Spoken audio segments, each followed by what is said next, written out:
Python के learning session में अब हम डिस्कस करेंगे पांडास लाइब्रेरी के एक इम्पॉर्टेंट फीचर का, जहां पर हम CSV फाइल जो कॉमा सेपरेटेड वैल्यू फाइल्स कहलाती हैं, तो CSV फाइल को डेटा फ्रेम्स के थ्रू कैसे हम एनालिसिस करने के लिए, एनालाइज करने के लिए, विजुलाइज करने के लिए उसमें से कंटेंट्स को एक्सट्रैक्ट कैसे कर सकते हैं, इसके बारे में डिस्कस करेंगे। और कैसे CSV फाइल को पढ़ना है वो भी एक बहुत इंपॉर्टेंट टर्म आएगा जो हमें डिस्कस करना है, हम लर्न करेंगे जिसके बारे में। सो ऑलरेडी मैंने पांडा लाइब्रेरी को इंपोर्ट करके रख लिया है। सो सबसे पहले पार्ट आता है कि हम CSV फाइल को रीड कैसे करेंगे पांडास के थ्रू। सो हमें CSV फाइल को पढ़ने के लिए लिखना पड़ेगा उसका पाथ। अब पाथ जो है वो लोकल कंप्यूटर पे हो तो ठीक है, बट नॉर्मली हम सिर्फ एक लोकल सिस्टम पे तो वर्क करते नहीं है, मोस्ट ऑफ द टाइम हमारा डेटा क्लाउड पे ही रहता है। सो मैंने गिट हब पे अपने अकाउंट के अंदर एक सेपरेट स्टफ बना के रखा हुआ है, जहाँ पे कई CSV फाइल्स का कलेक्शन है मेरे पास। सो हम इनमें से किसी एक फाइल को रीड करेंगे और उसमें डेटा फ्रेम्स के पैटर्न को लर्न करेंगे। मैंने पहली फाइल निकाल ली ऑल कंट्रीज़ के नाम से, तो ये एक CSV फाइल है ऑल कंट्रीज़ के नाम से।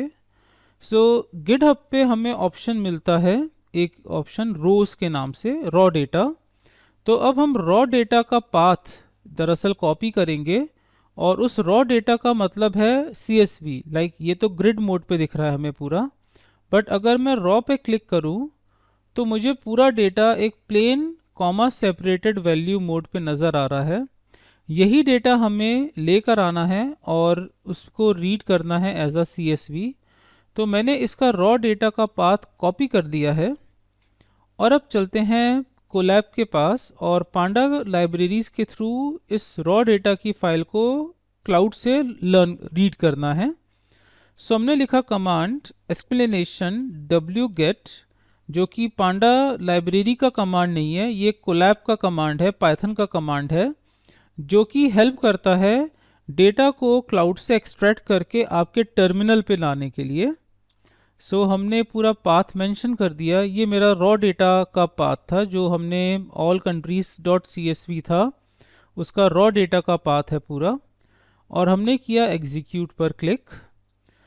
एक्सप्लेनेशन wget जो है ये पाइथन का कमांड है जो कि CSV फाइल को एक्सट्रैक्ट करके आपके लोकल टर्मिनल पे लेकर आ गया है इंटरनली।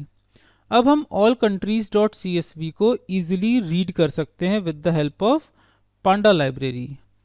हमने यहाँ पे मेंशन किया my countries CONT, my country equals to PD dot read underscore CSV, और ब्रैकेट में हम लोग लिखेंगे CSV फाइल का नाम जो ऑलरेडी लिंक हो चुका है हमारे टर्मिनल से, और वो डेटा जो कलेक्ट करके लेकर आया है वो लेकर आया है क्लाउड सर्वर से। और वो कोई भी लोकेशन हो सकती है, ये क्लाउड सर्वर की किसी भी लोकेशन को आप मेंशन कर सकते हो। हमने यहाँ पे गिटहब की लोकेशन को लेकर आए हैं। मैंने ये एग्जांपल पर्पसफुली यहाँ पे रखा है क्योंकि ये सजेस्ट भी करना चाहूँगा, हर डेवलपर का एक कलेक्शन, एक डेटा का पूरा कलेक्शन बैंक होना चाहिए गिटहब पे, जो कि नॉर्मली इंटरव्यूज़ में पूछा भी जाता है कि आपका कितना कंट्रीब्यूशन रहा है गिटहब पे। ऑफ कोर्स सभी का ही कुछ ना कुछ कंट्रीब्यूशन वहाँ पे रहना चाहिए। वहीं से मैंने अपनी फाइल्स को एक्सट्रैक्ट करके यहाँ पे लेकर आया हूँ। इसके बाद हमने मेंशन किया प्रिंट, और सबसे पहले प्रिंट की जगह अगर हम लिखते हैं माई कंट्रीज CONT, और जस्ट सिंपल क्लिक करते हैं प्ले बटन पे, मतलब इस एग्जीक्यूट बटन पे। इस तरह से हमारे पास ये आउटपुट पूरा जनरेट हुआ, यही पूरा डेटा था। अगर आप रॉ फाइल को दोबारा देखें, लास्ट वाला ऑप्शन था अनएम्प्लॉयमेंट, वही यहाँ पर भी अवेलेबल है unemployment. Country, land area, population, GDP, rural, internet and birth rate, everything is available here. लेकिन जो डेटा है अगर रॉ फाइल को आप देखें तो ये डेटा बहुत ज़्यादा था, बट यहाँ पर हार्डली, मतलब टोटल मिला के 215 रोज थी और टोटल 12 कॉलम्स थे, बट यहाँ पर सिर्फ पहली 5 रोज और लास्ट की 5 रोज को वो डिस्प्ले कर रहा है। बीच में पूरे डॉट्स यहाँ पे शो कर दिए गए हैं। सो क्योंकि वो एक साथ पूरा डेटा हमें शो नहीं करेगा, क्योंकि हमें यहाँ पे डेटा को एनालिसिस करना है, जनरलाइज करना है, विजुलाइज करना है, उसके बेसिस पे कुछ हमें इंटरप्रिटेशंस पता लगाने हैं। सो अगर हम यहाँ पे लिखते हैं प्रिंट ब्रैकेट माय काउंट, तो अब डिफरेंस देखिएगा। सो जब हमने लिखा विथ प्रिंट कमांड, सो यहाँ पर अवेलेबल हुआ डेटा का एक डिफरेंट पैटर्न, लाइक फर्स्ट कुछ ऑप्शंस, देन वही कंटिन्यू विद अदर ऑप्शन, फिर वही continue with other option, but pattern वही है, first 5 rose and last 5 rose.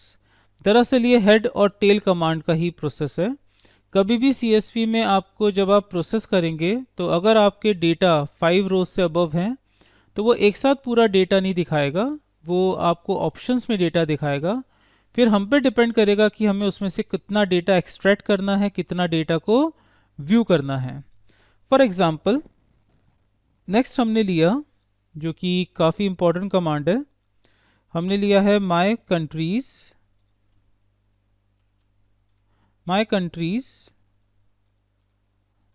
Dot head command और ब्रैकेट। सिर्फ हमने लिखा हेड, सो आउटपुट में हमारे पास आएंगे फर्स्ट 5 रोज, 0 1 2 3 4, फर्स्ट 5 रोज। अगर हम लिखते हैं tail my country dot tail, so हमारे पास मिलेंगे लास्ट 5 रिकॉर्ड्स। ये लास्ट 5 रिकॉर्ड्स आ गए, लेकिन हमें पहले 10 रिकॉर्ड देखने हैं, फर्स्ट 10 रिकॉर्ड्स। सो उस केस में हम लिखेंगे माई कंट्री डॉट हेड विद 10 कि फर्स्ट 10 रिकॉर्ड्स। तो यहाँ पे फिर हम न्यूमेरिक वैल्यू को मेंशन करेंगे कि हमें कितने रिकॉर्ड्स देखने हैं। सो फर्स्ट 10 रिकॉर्ड्स लेकर आ गया। देन हमें आउटपुट में व्यू करना है लास्ट 10 रिकॉर्ड्स। सो उस केस में हम मेंशन कर देंगे my country dot tail, bracket में हमने मेंशन कर दिया 10। सो इस तरह से लास्ट 10 रिकॉर्ड्स आ जाएंगे। सो एक कॉमन एग्जांपल आता है कि हमें लास्ट या हमें देखना है सिर्फ सेकंड लास्ट रिकॉर्ड या लास्ट रिकॉर्ड, या हमें देखने हैं 205 से लेके 209 तक के 5 रिकॉर्ड्स। हमें केवल ये 5 रिकॉर्ड्स देखने हैं 205 से लेके 209 तक के। सो उसके लिए हम लोग दरअसल मेंशन कुछ इस तरह से करेंगे, like data frame df equals to हमने लिखा माई कंट्री, जिस नाम से हमने पूरा डेटा फ्रेम CSV फाइल के थ्रू रीड किया है, जो कि हमने दिया है किसके अंदर, माई कंट्री के अंदर। तो इसी का ही हम यूज़ कर रहे हैं पूरे प्रोसेस में। सो हमने यहाँ पे मेंशन किया डॉट टेल और 10 मेंशन कर दिया। तो इससे क्या होगा कि एक डेटा फ्रेम बन जाएगा जिसमें 10 रिकॉर्ड होंगे।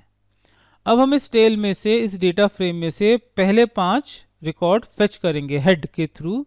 सो वो पहले 5 रिकॉर्ड लेकर आ जाएगा। सो मतलब टेल और हेड के कॉम्बिनेशन को हमने यूज़ किया है। df डॉट हेड, ब्रैकेट में 5 ना भी लिखें तो चलेगा, क्योंकि बाय डिफ़ॉल्ट वो पहले 5 रिकॉर्ड ही निकालेगा। सो कुछ इस तरह से रहा पैटर्न कि टेल और हेड का कॉम्बिनेशन हमने लगा दिया। सो आप चाहें तो दोनों को बाइंड करके भी लिख सकते थे, जिसको हम कहते हैं कि नेस्टेड फंक्शन की तरह।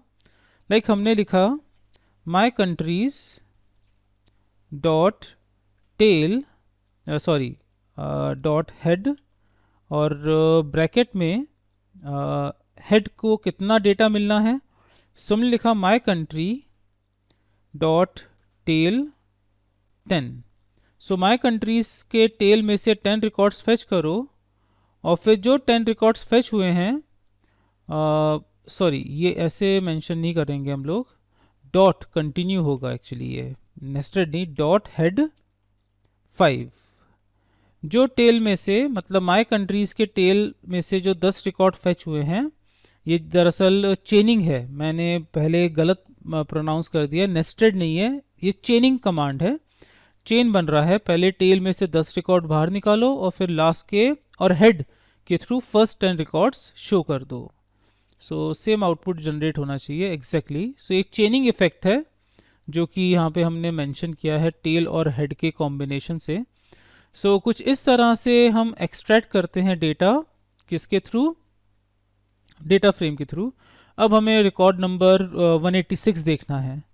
सो ऑफ कोर्स हम लोग लिखेंगे माई कंट्री डॉट LOC और LOC के स्क्वायर ब्रैकेट में 186। सो आप 186 रिकॉर्ड इस तरह से देख पाओगे। मैंने शायद प्ले बटन पे क्लिक नहीं किया, एग्जीक्यूट पर। सो ये रहा 186 record.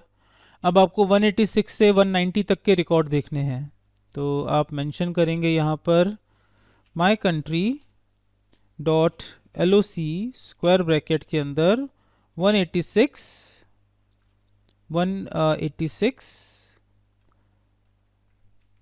Colon sign 190 and execute. सो कुछ इस तरह से आ गया 186 से 190। सो LOC कमांड के थ्रू फिर आप बता सकते हो कि आपको कौन कौन से रिकॉर्ड्स व्यू करने हैं। सो इस तरह से पैटर्न रहेगा हमारे पास डेटा के कलेक्शन का, कि जो हमें रिप्रेजेंट करेगा डेटा को कैसे हम एनालाइज करने के लिए डेटा फ्रेम से डेटा हम बाहर निकाल सकते हैं। तो डेटा फ्रेम से डेटा को फेच करने के ये कुछ तरीके थे जो हमने यहाँ पे देखे हैं। द नेक्स्ट यहाँ पे लास्ट कमांड जो हम डिस्कस कर रहे हैं वो है इन्फो। ये काफ़ी यूजफुल है। लाइक हमने लिखा माई कंट्री डॉट इन्फो, ये काफ़ी यूजफुल कमांड है।